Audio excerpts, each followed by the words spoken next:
Hello children, continuation of electromagnetic induction. In that we are going to see today laws of electromagnetic induction. See, in that Faraday's law gives the magnitude of induced EMF, while Lenz's law which gives the direction of induced EMS. Let us see first Faraday's law of electromagnetic induction.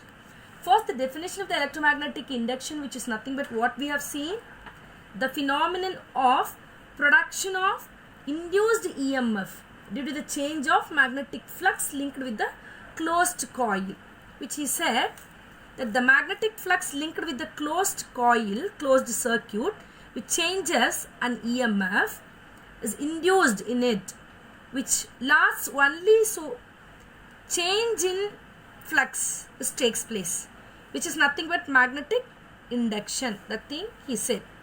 And the magnitude of the induced EMF, which is equal to the rate of change of magnetic flux linked with the closed circuit, which is given by Faraday's. See, for the magnitude, he has given the magnitude of the induced EMF, which is equal to the rate of change of magnetic flux linked with the coil. That means d by dt of flux, that is nothing but what? Induced EMF, which is equal to d phi by dt, the rate of change of magnetic flux linked with the closed circuit, which he said. Then what about Lenz's law? What he given the changes, the same law which is given by Faraday's, he proved with the different experiments we did, and he proved that, he given that the law which is nothing but it is magnitude of the induced EMF, which is equal to the change in the magnetic flux. In that there is no change, only he has given the direction, which is nothing but the direction of the induced current is such that it opposes, cause with produce it. That means it opposes the change in magnetic flux. It will also oppose not only change in the magnitude and also the direction, he said. That means the change in induced EMF, which is equal to, he given the negative symbol which shows that oppose changes in direction. That means the magnitude of the induced EMF, which is equal to the rate of change of magnetic flux with the direction. Okay. He made only the small change in Faraday's law, right? See, suppose if the coil consists of n number of wounds, turn around that, then the total EMF, which is nothing but epsilon, which is equal to minus n d phi by dt, which is the flux which is changed from phi 1 to phi 2, the time t, average induced EMF, which is nothing but we can change it, epsilon, which is equal to minus n d phi, which is nothing but phi 2 minus phi 1, change in the flux from one case to another by t. So we can modify this, right? See, Lenz's law and conservation of energy, which we are going to see. The Lenz's law, which is nothing but what we said, the direction of induced current in a circuit is such that it opposes the cause or the change with produces it, right? See, from the Lenz's law, with the help of the illustration, we can see when the north pole of a bar magnet is moved towards a closed circuit, the induced current in the coil flows in the anti-clockwise direction. How we can see? So, for the direction of the induced current, when a magnet moves towards the coil, what will happen to the direction only we are going to see, right? Now, that is, see, to understand the Lenz's law, we have seen that experiment and before a video We have seen, right, the three different experiments. The first experiment, it is like in the closed circuit, which the magnet, a bar magnet, is being pushed towards a closed coil. As the north pole of the bar magnet moves towards the coil, then what about the magnetic flux through the coil? It will increase. So the current is induced in the coil in such a direction that it opposes the increase in flux. So this is possible only if the current in the coil in the counterclockwise direction, anti-clockwise direction, with respect to observer which is situated, suppose, on the same side of the magnet. Okay, we must note that the magnetic moment which is associated with the current has north polarity towards the north pole of the approaching magnet. So similarly, if the north pole of the magnet is being withdrawn from the coil, if suppose, so what will happen to the magnetic flux? It will decrease, right? To counter this decrease, the magnetic flux induce the current coil flows in clockwise direction, and it's such, what will happen to that? The south pole induces the current, right? The bar magnet. This would result that the attractive force which opposes the motion of the magnet and the corresponding decreasing the flux. We understand. If suppose with the help of the below expression you can understand more, I think so, right? So that is, so what will happen if suppose a circuit is used in place, a closed loop, as we can see the diagram which is given in that two different diagrams, which is they provide an easier way to understand the direction of induced currents. Note that the direction shown by N and S like this, the direction which indicates the direction of induced current. Suppose that the induced current was in the direction opposite to the one depicted in this diagram. So in this case, what will happen? The south pole due to the induced current will face the approaching north pole of the magnet, right? So the bar magnet will then be attracted towards the coil at an ever increasing acceleration.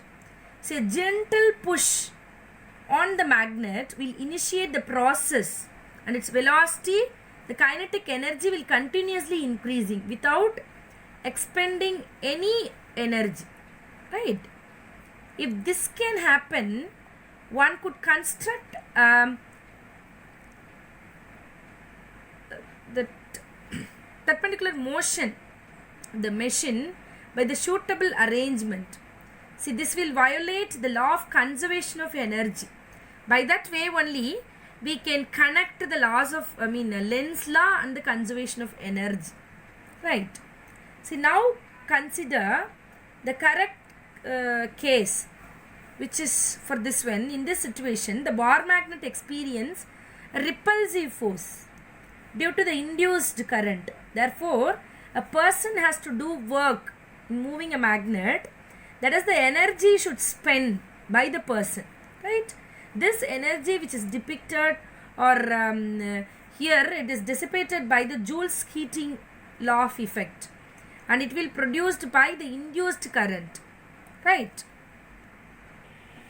Now we will see motional EMF from Faraday's law, that is induced EMF by changing of area of the coil linked with the magnetic field. See the diagram which is here. It will shows you the induced EMF by changing the area of the coil linked with the magnetic field. See, consider this conductor PQ of length L, and it free to move on U-shaped conductor. It's a rails situated in a uniform magnetic field, and it is time independent also. So directed normally into the plane of the paper, right? Now the conductor PQ, which is moved inward with the speed of V. So as the conductor slides towards left, the area of the rectangular loop PQ or S will be decreased, right? If suppose it is moved, this area will be decreased. So the decreases the magnetic flux linked with the closed loop. Is it right?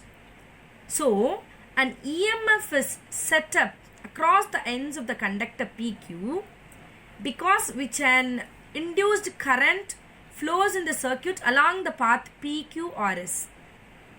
See, the direction of induced current can be which determined by which one? Induced current here, using Fleming's right hand rule. So we are going to see what is Fleming's right hand rule here. So the Fleming's left hand rule, if we stretch the thumb and first two fingers of our right hand in mutually perpendicular directions, and if the forefinger points in the direction of the magnetic field and the thumb is the direction of motion of the conductor, then the center finger points out the direction of the current induced, right? This rule is also called dynamo or generator rule, we can call it as, and it is a wide practical applications too, right? This is nothing but Fleming's left hand rule, which we are going to apply in that motional EMF from the Faraday's law also. So as per our explanation about the Fleming's left hand rule, we are going to apply here, right? So the direction of the induced current, which can be determined by using this Fleming's right hand rule. See, suppose a length x of the loop lies inside the magnetic field at any instant of time t, then the magnetic flux linked with the rectangular coil PQRS, usually flux phi, which is equal to BA. That means what? Here we can take B, that area which is nothing but L into X, we have to take it, right? Now according to Faraday's law of electromagnetic induction, the induced EMF, what is the formula? Which is equal to EMF, which is equal to minus d phi by dt, which is equal to minus d by dt of, instead of that phi you have to apply here BLX. So which is equal to minus BL into that x dx by dt, we have to take it dx by dt. So minus BL, you have to take it out. So dx by dt, which is nothing but what? Velocity, the speed.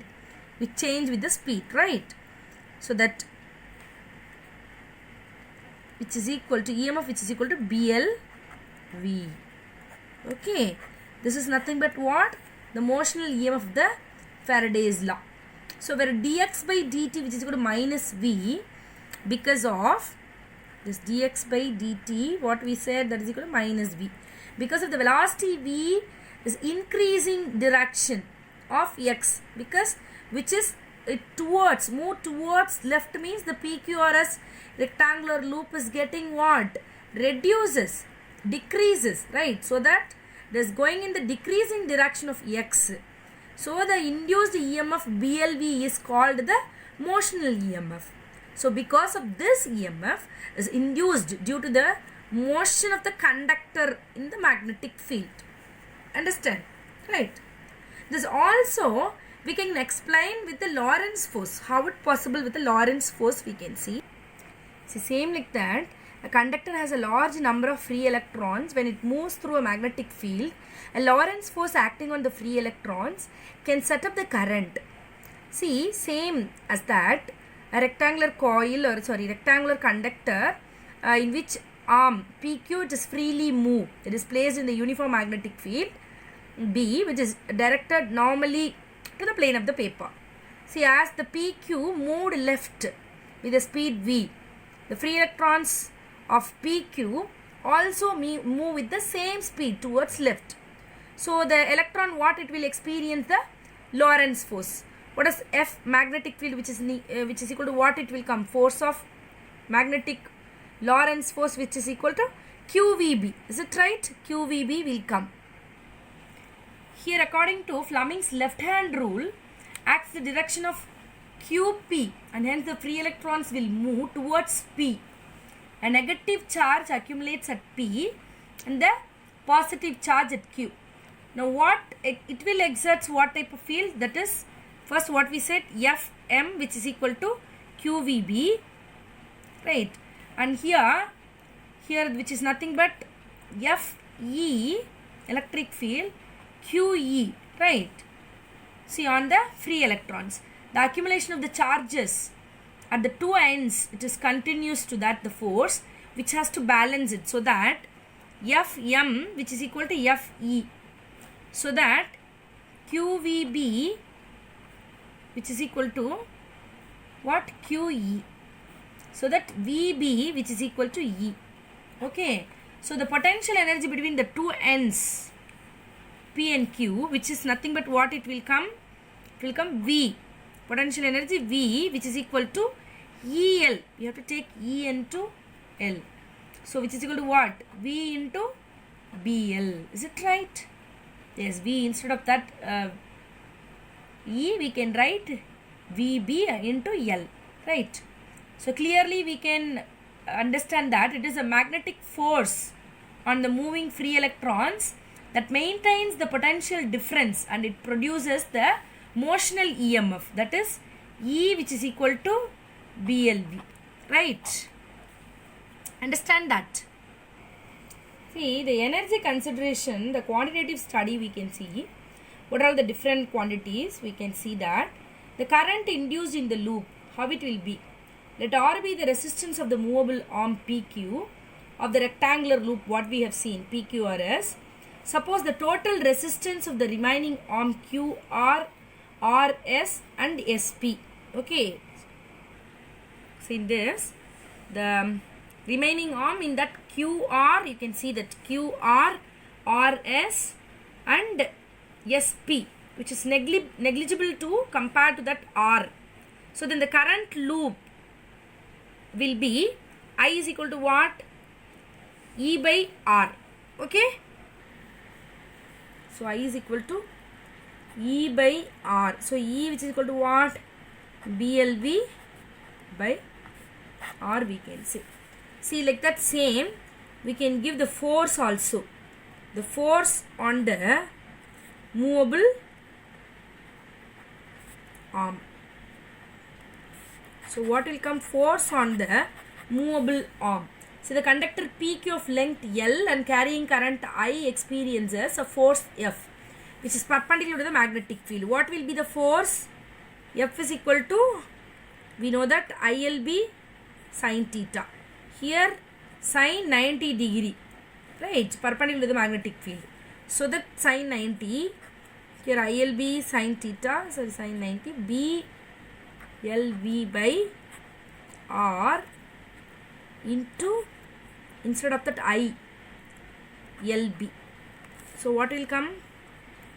B square L square V by R, right?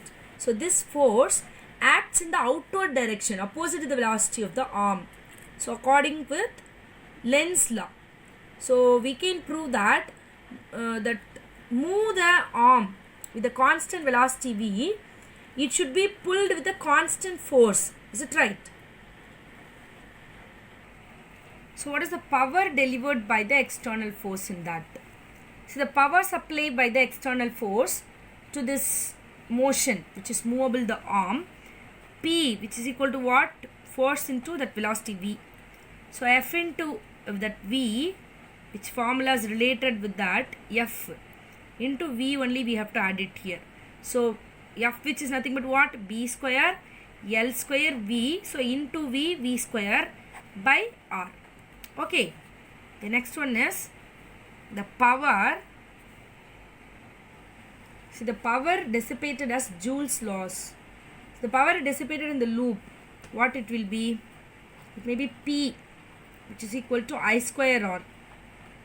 Right? I, we have to square it. So BLV by R square into R. So which is equal to B square L square V square by R.